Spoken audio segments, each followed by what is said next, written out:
오늘은 인공지능과 에너지, 그리고 국가 사이의 힘의 균형에 관한 이야기를 해보려고 합니다. 조금 거창하게 들리지만 내용을 천천히 풀어보면 결국 우리 실생활과도 깊이 연결된 주제입니다. 질문은 아주 간단합니다. 초고효율 에너지와 AI가 만나면 앞으로 어느 나라가 강해지고 어느 나라가 약해질까요? 다시 말해서 에너지를 장악한 나라가 세상을 지배하던 시대에서 데이터와 에너지와 AI를 동시에 장악한 나라가 세상을 주도하는 시대로 우리는 이미 들어서고 있는 것은 아닐까요? 오늘은 이 질문을 중심에 두고 과거에는 에너지가 어떻게 패권을 만들었는지, AI가 에너지 기술과 운영을 어떻게 바꾸고 있는지, 그리고 그로 인해 국가 간 힘의 판도가 어떻게 재편될 수 있는지 차분하게 함께 생각해 보겠습니다. 첫 번째 이야기입니다. 과거의 에너지와 패권의 관계를 간단히 돌아보겠습니다. 역사를 보면 어떤 에너지원이 중심이 되느냐에 따라 강대국의 얼굴이 달라졌습니다. 석탄이 중요하던 시기에는 석탄과 증기기관을 먼저 활용한 나라가 산업혁명을 주도했습니다.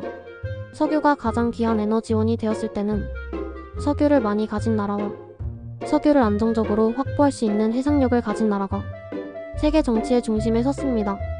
전기를 안정적으로 생산하고 공급할 수 있는 능력, 핵발전과 핵무기를 다룰 수 있는 기술은 국가의 힘을 상징하는 중요한 요소가 되었습니다. 이렇게 보면 에너지는 단순히 공장을 돌리고 집에 전등을 켜는 수단이 아니라 어떤 나라가 불을 쌓고 어떤 나라가 군사력을 키우고 어떤 나라가 국제 정치에서 목소리를 크게 낼 수 있는지를 결정하는 기초 체력이었습니다. 두 번째 이야기입니다. 이제 AI와 에너지가 만나는 지점을 살펴보겠습니다. AI는 에너지를 두 가지 방향에서 바꾸려 합니다. 하나는 에너지를 더 적게 낭비하게 만드는 방향, 또 하나는 전혀 새로운 방식의 에너지를 더 빨리 찾게 만드는 방향입니다. 먼저 에너지 사용을 줄이는 쪽을 보겠습니다. AI는 전력망 전체의 데이터를 모아 언제 어느 지역에서 전기가 얼마나 필요한지 점점 더 정확하게 예측할 수 있습니다. 이 예측을 바탕으로 필요할 때만 발전소를 돌리고 쓸데없이 남는 전기를 만드는 일을 줄일 수 있습니다.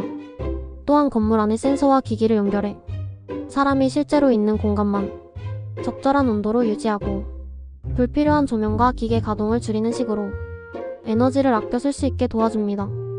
공장에서는 각 설비의 데이터를 분석해 고장이 나기 전에 미리 정비를 하거나 가장 효율이 좋은 조건에서 기계를 돌리는 방법을 AI가 찾아줄 수 있습니다. 교통과 물류에서도 AI는 차량의 이동 경로와 속도를 조절해 연료를 덜 쓰는 길을 안내할 수 있습니다. 이런 작은 절약들이 모이면 한 나라 전체의 에너지 수요를 크게 줄일 수 있습니다. 다음으로 AI가 새로운 에너지를 찾고 만드는 일을 어떻게 돕는지 보겠습니다. 차세대 배터리, 수소 에너지, 더 효율적인 태양광 소재, 궁극적으로는 핵융합 에너지 같은 분야에서 연구자들은 수많은 재료와 온도와 압력과 구조를 시험해야 합니다. 예전에는 이 과정을 하나하나 손으로 설계하고 실험해야 했습니다. 하지만 이제 AI는 이론과 과거 실험 데이터를 배우고 컴퓨터 안에서 수많은 조합을 미리 시도해본 뒤 가능성이 높은 후보만 사람에게 넘겨줄 수 있습니다. 이렇게 되면 새로운 에너지 기술이 연구실에서 실제 발전소와 배터리와 차량 속으로 나오는 속도가 훨씬 빨라질 수 있습니다. 요약하면 AI는 한편으로는 에너지를 덜 쓰게 만들고 다른 한편으로는 에너지를 더 싸고 깨끗하게 만드는 일을 동시에 밀어 올리고 있습니다. 세 번째 이야기입니다. 그렇다면 이런 변화는 나라들 사이의 힘의 판도를 어떻게 바꿀까요? 먼저 석유와 가스 같은 전통적인 에너지 자원에 크게 의존하는 나라들을 생각해 보겠습니다. 지금까지는 땅속에 석유와 가스가 많은 나라가 에너지 가격을 통해 다른 나라에 큰 영향을 미칠 수 있었습니다. 하지만 만약 재생에너지와 차세대 배터리와 핵융합 같은 기술이 발전해서 에너지가 훨씬 싸지고 지역적으로 분산 생산이 가능해진다면 땅속 자원을 가진 나라의 힘은 지금보다 줄어들 수 있습니다. 반대로 강력한 AI 기술과 우수한 연구 인력과 정교한 제조 능력을 가진 나라들은 초고효율 에너지 시스템과 설비를 직접 설계하고 만들어서 다른 나라에 수출하는 위치가 될 수 있습니다. 예를 들어 어떤 나라는 태양과 바람이 풍부하지 않아도 초고효율 태양광 패널과 고성능 배터리와 똑똑한 전력망을 갖추어 에너지 자립도를 높일 수 있습니다.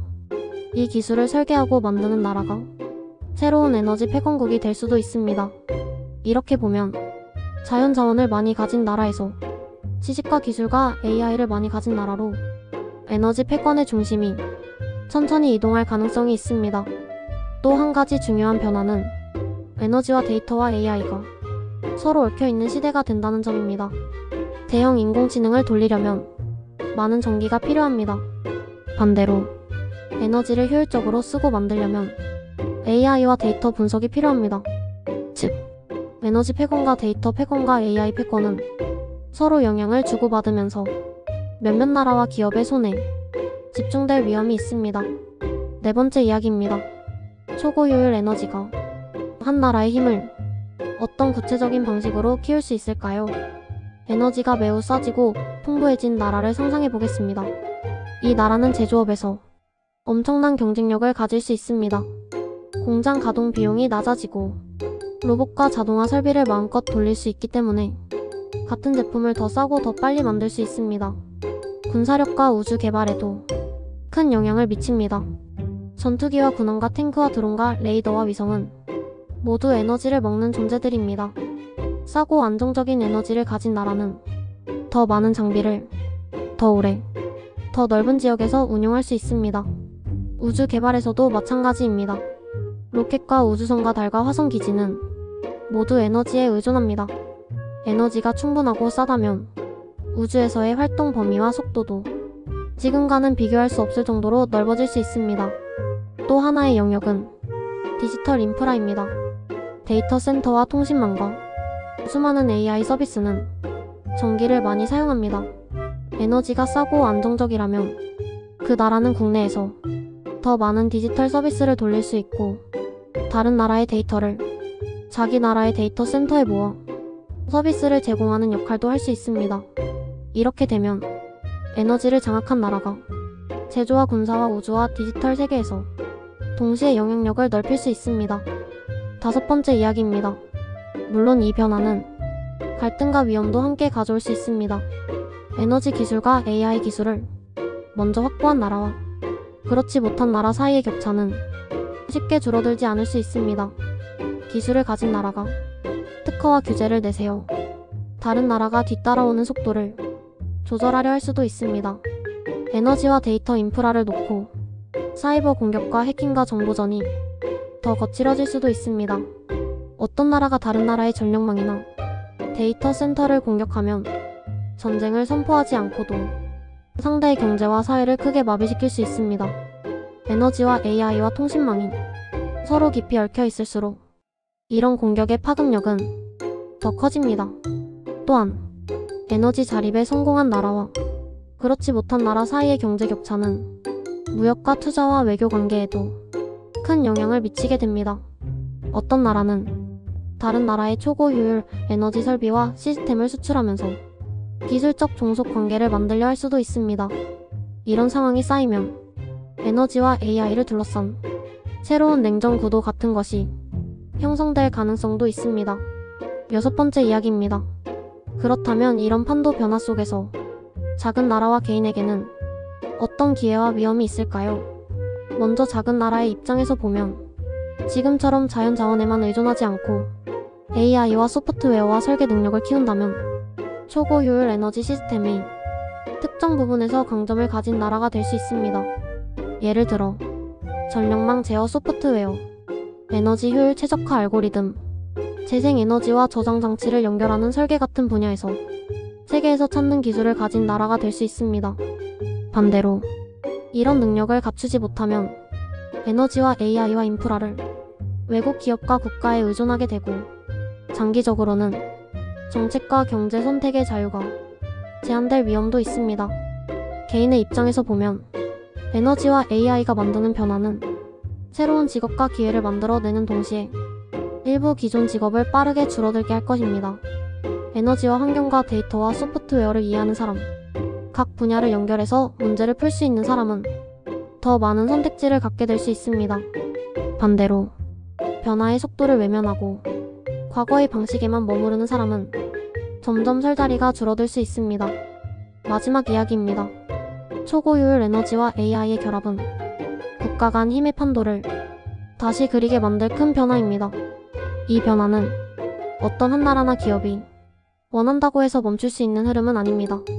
우리가 할 수 있는 일은 이 변화가 어디로 가고 있는지를 외면하지 않고 바라보는 것, 그 위에서 어떤 원칙과 가치를 중심에 둘 것인지 같이 고민하는 것입니다.